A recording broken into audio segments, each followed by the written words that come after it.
So today we are looking at the differences between IB and VCE. The age-old debate, VCE or IB. Before we even get started with the video, I just want to make it so clear that I am exhausted. I am just so tired. So it's just gonna be low energy today, and that's fine, that's okay.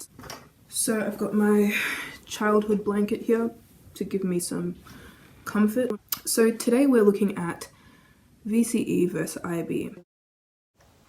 Similarly to VCE, IB is a 2-year program designed for year 11s and 12s in order to get a year 12 or diploma certificate at the end of those 2 years, and both these programs make you eligible for tertiary education. So a brief and general overview about VCE to start with.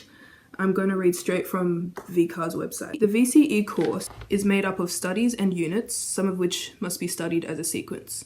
So a study is a subject, for example, English or biology, and each study is made up of 4 units. Students typically study units 1 and 2 in their first year, so in year 11, and units 3 and 4 in their second year.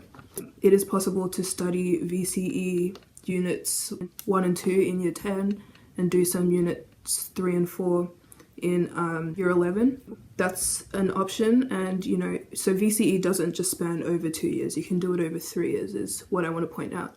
It is a certificate done in Victoria, and I believe it's done in other parts of Australia as well, but primarily Victoria.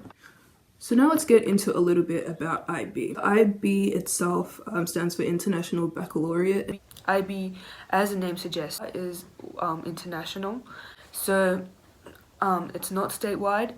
This means you're doing the same curriculum as other people from around the world, and it also means that you can apply for universities all around the world. I don't really think it's too I feel like the IB has hyped it up to be something like they give you a free ticket to go study in another country. It's definitely an easier avenue if you are planning on studying internationally, whether you want to go study in Dubai or study in France, or you want to study in friggin' VU. But also within that, when you get into uni, you still have the option to take semesters and study them at sister schools, so overseas.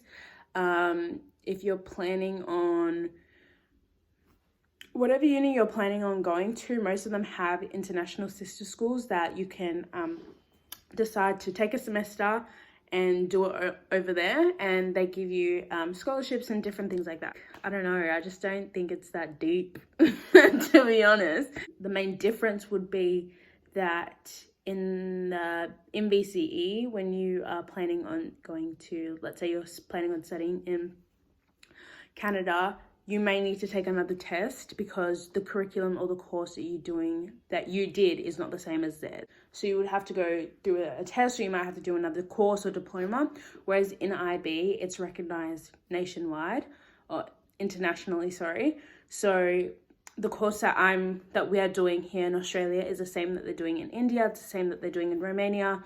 It's all the same. So if I were to decide that I wanted to study overseas, I wouldn't have to do that test. So I think that's the main difference between IB and VCE.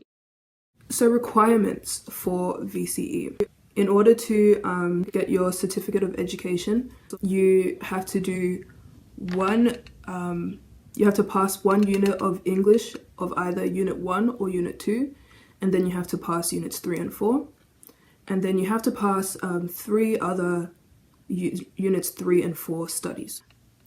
The requirements for doing IB is that there are 6 study areas. The IB makes you choose a subject from 6 subject areas. So you have to have a subject from literature, a subject from science, a subject from the humanities, a subject from maths, a subject from the foreign language, and your 6th subject can be a subject from the arts, or it can be a subject from one of those previous areas. So I just thought it would be good to mention here that if you're someone who is really good at maths and is planning on doubling up on maths in order to get a better score, that's something that you can't do in IB. So just keep that in mind when you are making the decision.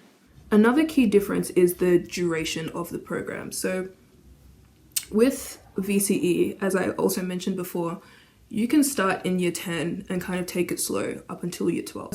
As long as you meet the satisfactory requirements, you can start from year 10, pick up subjects and kind of take it that way. And you can do them in a sort of discontinuous way. So what I mean by that is for some subjects, you can do the 3 and 4, units 3 and 4 without having done units 1 and 2.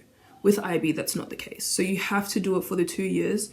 If you want to qualify for getting your diploma, you have to do it, see it through to the end, sort of. And I say sort of because there are some exceptions. For example, for me, I was doing a different level of maths for year 11 and for a little bit of year 12, and then I dropped to a lower level of maths because I realized I didn't really need the level of maths that I was doing and it was stressing me out. So I was able to move into a different maths class. But for most of your subjects, so for biology, for chem, for psych, things like that, you have to follow through from year 11 to year 12. Another difference in requirements is in IB, we have a system of levels for your subjects. So we have 2 levels for every subject. It is HL or SL. So what that is high level or standard level. The IBO requires that you do a mix of subjects. So you do some at standard level and you do some at higher level. The requirement is that you do 3 higher level subjects. You could do 4 HL if you would like to, but the minimum is that you do 3 HL. So for me, I do HL Bio, HL Language and Literature, English obviously, and HL Psychology. So that is another requirement that you have to keep in mind. The difference between HL and SL is both depth and breadth of the subject area. Going back to what you are required to do in order to have satisfactory completion, you are required to do 3 things: TOC, CAS, and the EE. And I'll explain what those are, and I'll start with TOC. So at the core of all the subjects is another subject called TOC, Theory of Knowledge, and it's meant to assess how you know what you know. And within that, you have to do a 1,600 worded essay, and then you also have to do a presentation within that subject. It is sort of a subject, but you don't have an exam for it. It's nothing too difficult, but it's something that you have to keep in mind that you have to do. It is a requirement by the IBO and you have to pass. The second component that I said I would speak about is CAS. CAS stands for Creativity, Activity and Service. For example, you might have run for action, you might paint or bake for creativity, and for service you might volunteer to tutor or donate to a local charity. I don't know, but you're required to do those hours in order to be granted your diploma at the end of the 2 years. And you write reflections about them, you provide evidence that you're doing them. So in CAS, there are learning outcomes that you have to achieve, things like personal growth, collaboration, global engagement, things like that. This YouTube channel, for example, is a product of CAS. So you will do things such as YouTube or, art, creating videos, serving in the community. You'll find yourself doing a lot of things, and that looks really good on uni applications as well, or applying for jobs. So that's a benefit of IB to consider. It can also be a little bit of not a stumbling block, but it can be a little bit of an annoying thing as well, because it's always there in the back of your mind that you have to be doing CAS and accruing hours as well as studying and obviously learning the content for your subjects. CAS itself is not marked. You don't get a mark out of 100 or anything like that, but it has to be it has to be completed to a satisfactory level to the discretion of your CAS supervisor. Girl, my brain just blanked. Last requirement as well is the EE. There's 4,000 worded essay that you have to do, and you get to pick the topic for that one. You get to pick, which is good. I like that. I made mine about Jews and society and women. So you should pick something that you're interested about. It'll be fun. It is similar to the uni process of writing a thesis, where you have a supervisor guiding you, but you are the one writing the essay, and you have to pick the topic and ensure that it meets the right criteria. You have to you're writing your essays in uni format, so you're using MLA and you're structuring, you're referencing. You can't just pull sites from Google and pull evidence from Google. You have to look at scholarly research and the body of research, look at academic articles. You have to do all that, and that prepares you for research in university or some of the assessments that you will get in university. I feel as though VCE doesn't adequately prepare you for uni, and that's what I've heard from a lot of VCE and IB teachers and all of that. So that receives a mark, and you need to pass that as well. So those are like 3 components that are done in addition to your traditional studies of subjects. I can't think of anything in VCE that is like that you have to do. You just have to pass your subjects, obviously. So let's get a little bit more into a breakdown of some similarities and differences. I feel like the differences in the nature of assessments is IB is definitely more heavy content-wise because of that whole 2-year content type of thing. With IB, your exam and your assessments are based on the entire 2 years. So everything you learned from year 11 to year 12 is all examinable. The IBO has no mercy. You could be tested on something you learned on orientation day, year 10. With VCE, you have SACs that like internally assessed things that contribute to your overall score. You do things along the way that contribute to your final score. With IB, it's very much dependent on your final exam. So for most of the subjects, your exam is worth about 80% or 85% of your overall score. The only other internally assessed thing for a subject is called your IA, so your internal assessment, which is usually like a 12-page report or a 6 to 12-page report or sort of like a written assessment. In language acquisition, it would be like an oral. So those internally assessed pieces usually only contribute about anywhere between 15 and 25% of your overall score. So it's very much exam based. The IB exams mean more because for some subjects it's literally worth 80% of your final grade. But if you know you're not someone that does well in exams, if you know that, just every time you go into an exam you freak out, something happened, then VCE is probably the way. But again, that depends on the type of student you are, the type of learner you are. Another thing is like the papers. So for each subject, you have more than one paper. So I'm pretty sure in VCE, you've only got the one exam for the topic, for your subject, whereas in IB, we can have up to 3 exams. The maximum is 3 papers for a subject. So for psychology, you've got paper 1, paper 2, paper 3. Same thing with English, Spanish, maths, all of them have more than one paper. Also, in the nature of grading as well, how everything is scored with VCE, it is very much your mark is not just your mark, it's your mark compared to others. So if you're familiar with the bell curve and standard deviation, everyone has to fall somewhere along that standard deviation curve. With IB, everyone can get, so it's your final mark is out of 45. Everyone can get a 45 out of 45. Yeah, that's a major part of why I chose IB, because I know that my scores will be based on my own effort, and they will not be relative to the achievements or compared to the achievements of other students. So at the end of the 2 years, you're going to receive an IB score, which is out of 45 rather than the 99.95 or whatever. And each subject is going to be scored out of 7. So you're going to have, out of the 6 subjects, you're going to have 7 each. So if you get full marks, that will be 42. And then the other 3 is going to be based on your EE and your TOK presentation and essay. So those 3 points plus 42 gives you that 45. And if you study IB in Victoria, then your score can be converted to an ATAR. So a 45 out of 45 would convert over to a 99.95 ATAR. And so that means everyone in IB can get a 99.95 ATAR if they wanted to. And when it's converted over to the ATAR, you're not compared with VCE students either. It's just based on a conversion table, which slightly changes every year. I'll insert the most recent one that I can find right here so that you can have a look at that and see how the IB score converts over to an ATAR. That's an important consideration if you're a Victorian student considering whether to do VCE or IB.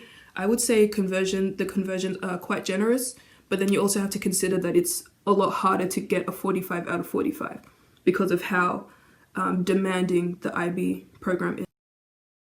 So that leads me into differences in what's challenging about VCE versus what's challenging about IB. I think, as I mentioned before, the most challenging part of VCE is the fact that you have to be competitive. As much as you might like to be like, no, it's not competition, I just have to do my best. You have to do your best and you have to do better than everyone else if you want to do well in VCE. You might think that you've done well in something, but if someone else has done better, that is ultimately detrimental to your own grade. So there's that element of competition. Only 0.05% of the population can get a 99.95 ATAR in the VCE system. That's just the way it goes because that's what the ATAR is. It's not a score, it is a rank. IB doesn't have sex, so you're not going to be cramming for like sex the day before or all that.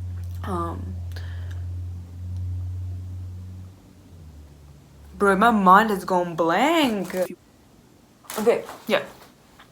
Also because it's not as competitive because of the lack of bell curve and having your work being compared to other students, it's very easy and it's very much encouraged to ask for help from students, from teachers, and to get as much feedback as you can, learn from each other, grow from each other, all that. So again, different from VCE. With the most challenging part of IB though, it is the ability to obtain that mark because you're being examined on 2 years of content. There's so much more that you need to know. So some subjects at a higher level, so you have to have like a lot more understanding of them. There's also the demand of CAS, the demand of TOC, the demand of doing your EE. You're having to do an additional EE on top of all your other subjects and internal assessments and things like that. I definitely think that's quite challenging. I feel like even if you are on top of your stuff, there is still that element of pressure and that element of stress there. So I think there's definitely more pressure for IB. For VCE, I feel like it would definitely be the same with your whole ranking and scaling situation. And I don't know, I've never done VCE, so like I said before, I can't really account for how like stressed you guys are, but I feel like from my observation,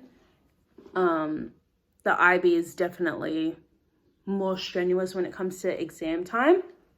So I also wanted you to hear from some former IB students who left IB after year 11 and decided to do VCE because I believe you could get a really detailed and holistic view of both VCE and IB from their perspective, and also some insight into why they initially chose IB, why they decided to leave, what the pros and cons of each are. So yeah, I don't know if you remember earlier on in the journey of this channel, we had a lot more people in our videos. That was because there were more people in the program, but we've lost a lot of soldiers now. So they will be on in this next segment to just sort of tell you about their experience with IB. Hey guys, my name's Isaac. I was here to talk to you guys about my IB experience, and I spent year 11 in IB. Not my greatest time. We're just gonna talk all things IB. We'll start off with why I joined IB. At the time, it seemed like a pretty good program. I'm pretty sure we had like a bunch of seminars on it. Like the school would just take us through like PowerPoints and all that about what to do, whether you want to do VCE, whether you want to do VCAL, whether you want to do IB, which is like the 3 programs our school offers in year 11 and 12. And when I heard about IB, I was like, oh yeah, seems pretty lit, like the ATAR conversion rate was pretty good, so like you could get like a pretty mediocre score in IB and like it would translate to pretty good ATAR score, which is one of the reasons why I chose it. And I was always like, oh yeah, I can get like, I think it was like 28 out of like 42 or 45, and that was like 70 something, I think. maybe 80, somewhere there. Like, it was a decent score, enough to get in the course I want now at least. But yeah, the school did a really good job promoting it, and I'm pretty sure the year that I did it, which was last year, they had that's the most students I'd ever seen do the course. But yeah, that's like one of the reasons I chose it. Another reason I chose it was just because I wanted to like do something different. Like, I didn't want to do VC. VC seemed kind of boring. 3 essays, 3 hours. But yeah, obviously, that was like what I was thinking at the time. He had high hopes. Didn't have the work ethic or the motivation for it, but high hopes, high hopes. My life in IB. I overall, looking back at it, I enjoyed, like, it was a fun time. Obviously, I'm not in the IB program anymore, but I definitely look back and I had a lot of good memories, like, hanging around with friends and stuff. That isn't what your usual IB student would say. Your usual IB student would say, like, stressful time, studying this, that, but I didn't do much of that. I kind of just chilled about. If you ask anyone in there, like, literally, like, me, Mads, and Adam would just, like, crack jokes, like, every class. Like, I don't think there's a single class that went by that me and them weren't just pissing around and annoying everyone as well. I feel like I was the annoying one, but we would definitely piss around a lot. I'm sure if you were to grind and, like, you had the intellect for it and all that, you'd probably do well at our school's IB program. I'm sure like a lot of the students that were in the class last year did well because they just put their head down and grinded. But yeah, me not so much. Talk. Yeah, no, not much to say about talk. I hated talk. Talk was like, anyone that doesn't know what talk is like theory of knowledge, some higher level thinking bullshit. But yeah, just a waffle class. Yeah, that class is definitely pretty extra. Spanish. Ooh, yeah, another not good class. I think the main reason that I was hesitant to choose IB at first was because of Spanish. Like, I did not want to do Spanish at all.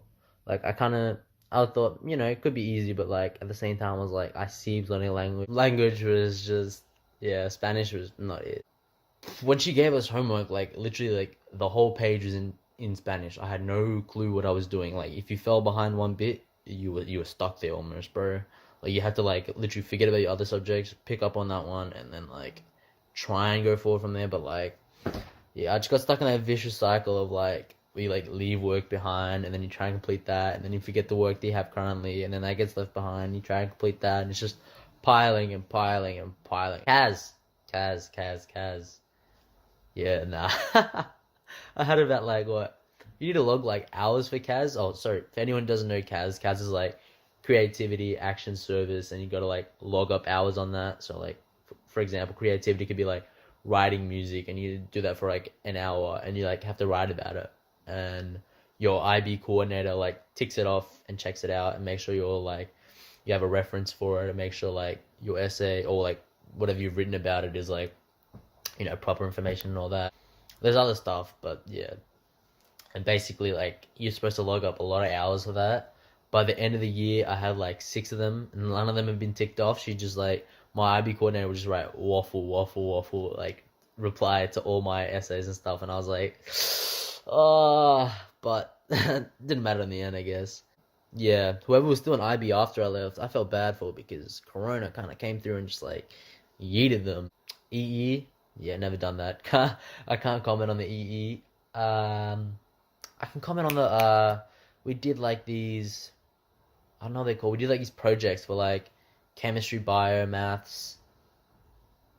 I forgot they were called. We started one for bio and chemistry, but I never fully did the chemistry one. I never fully completed it because I left. But those were hard. I mean, you had to like write, and you had to like have bare references and everything. And I was just like, oh, bro, I can't do this.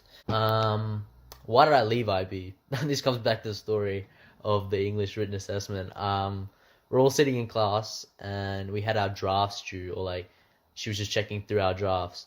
And at this point, my mate Mads was already deciding on leaving. So when she was coming around ticking off the drafts, she read his. He had like probably an intro or something like that.